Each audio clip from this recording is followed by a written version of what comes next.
निकलते ही मंजू सबसे पहले अपने गले में से वो नेकलेस निकाल के फेंक देती है। थोड़ा आगे जाती है तो वो गिर जाती है। उसके बाद में मार्क आता है, जिसे अभी से हम सानो कहेंगे क्योंकि सब टाइटल्स में थोड़ी प्रॉब्लम हो गई थी। तो सानो आता है और उससे पूछता है कि तुम ठीक हो ना। तो मंजू बोलती है हाँ, और वो आगे चली जाती है। उसके बाद में मार्क ज़मीन पर से वो नेकलेस उठा लेता है। ऑल दिस वाइल वो औरत अभी भी देखती रहती है खिड़की से। जो डायरेक्ट अपनी सास के पास जाती है और उससे पूछती है कि आपको कब से मालूम था हाना के बारे में। उसकी सास बोलती है मुझे लगा नहीं था कि वो तुम्हारे पास आएगी। मैंने उसे बहुत सारे पैसे ऑफर किए थे कंट्री छोड़कर चले जाने के लिए। और वो औरत की बात में यकीन करने की जरूरत नहीं। वो एक मैनिपुलेटिव औरत है जिसने तुम्हारे पति को सिर्फ यूज किया है। और तुम इतना दुखी क्यों हो रही हो? ये सारी चीजें तो लाइफ का पार्ट है। ये सब चीजों से तुम ज्यादा स्ट्रॉन्ग बनोगी।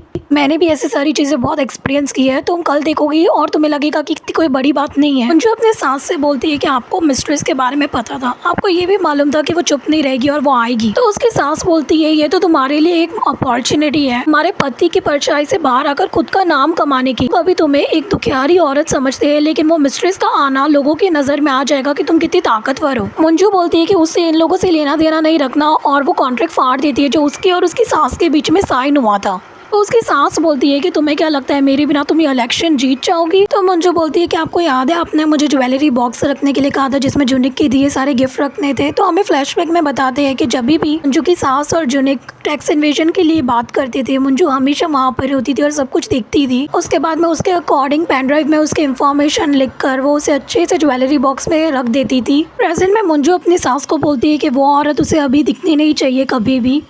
पीछे से मंजू की दादी सास आती है और बोलती है कि तुम्हें इतनी भी तमीज़ नहीं कि मुझसे आके मिलो, तो इसलिए मैं ही आ गई तुमसे मिलने के लिए। क्या तुम मेरे पोते से मिलकर आई? तुम्हारी वजह से जुनिक बिना बच्चे का पूरी जिंदगी रहा। ये तो अच्छा है कि बच्चा फिर भी हो गया।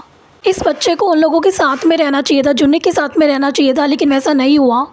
लेकिन अभी वो सब कुछ सही कर रही है। तो मंजू अपना फ़ोन निकालती है और अपने असिस्टेंट को कॉल करके बोलती है कि जैसे पहले बोला था इनहेरिटेंस का करना है वैसे ही करो। तो उसके असिस्टेंट दूसरी तरफ बोलती है कि उसे समझ नहीं आ रहा, क्या ये रॉन्ग नंबर है? वो क्या बोल रही है, कुछ समझ नहीं आ रहा। मंजू कॉल रखती है और अपनी दादी सास को बोलती है कि आप शॉक लग रही हो, क्या हुआ? आपने हना को भी उस पैसों में से आधा हिस्सा बोला था क्या? इतने में उसकी दादी सास मंजू को बहुत ही जोर से एक थप्पड़ लगाती है, लेकिन मंजू कुछ नहीं बोलती। वापस आते हुए मंजू सानो से बोलती है कि क्या कोई ऐसी जगह है जहाँ पर इसे कोई देख ना सके, जाने नहीं। सानो उसे वैसी जगह पर लेकर जाता है, एक बहुत बड़ा ग्राउंड जिसमें फ्लावर्स और घास लगे हुए हैं, शहर से दूर जहाँ पर कोई नहीं हो। वहाँ जाने के बाद मंजू मार्क से बोलती है कि उसे एक और काम करना है। मंजू साहो की गन से शूट करती है और वो उसे शूटिंग करना सिखाता है कि कैसे एक निशाने पर गोली लगाते हैं। शूटिंग कंप्लीट होने के बाद में साहो मंजू से बोलता है कि आज उसने बहुत ही सही किया, आज वो प्रेशर में बिल्कुल झुकी या दबी नहीं। उसके बाद में वो लोग रूम पे आ जाते हैं। हाँ, मंजू साहो से बोलती है कि वो आज समझी कि किस टाइप की सिक्योरिटी वो प्रोवाइड करता है।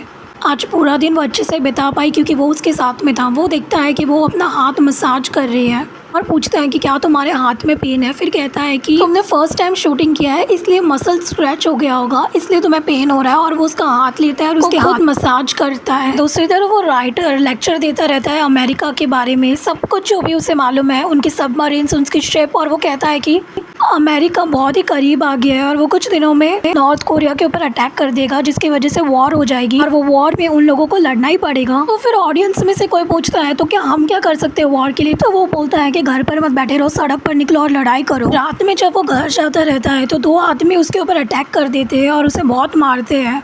ये बोलकर के वो लोगों को भड़का रहा है, अटेंशन सीकिंग कर रहा है और वो देश का दुश्मन है। जो उससे मिलने के लिए हॉस्पिटल में आती है तो वो बोलता है कि उनके पास टाइम बहुत ही कम है, बहुत ही जल्दी एक्शन लेना पड़ेगा। तो वो एक नोट पर मंजू को सारी चीज़ें एक्सप्लेन करता है जो अमेरिका कर रहा है और करने वाला है और जो मंजू को करना है, और उसे एक्सप्लेन करता है और बोलता है कि बहुत ही जल्दी ये सारी चीज़ें दुनिया के आगे लाओ। इतने में कुछ लोग आ जाते हैं सूट पहनकर और वो बोलते हैं कि उन्हें इस राइटर को अरेस्ट करना है। मंजू बाहर आती है और बोलती है क्या उनके पास अरेस्ट वारंट है? तो वो बोलते हैं कि हमें अरेस्ट वारंट की जरूरत नहीं। तो फिर मंजू बोलती है तो ये लोग इलीगल काम कर रहे हैं। ये उनकी और साहो की फाइट हो जाती है और वो लोग हॉस्पिटल में सीन क्रिएट करते हैं कि ये बोलकर कि वो लोग क्रिमिनल का साथ दे रहे हैं। फोटो खींचने लग जाती है तो राइटर आता है और बोलता है कि मैं जा रहा हूँ और उसे व्हील चेयर पे बैठा के ले जाते हैं।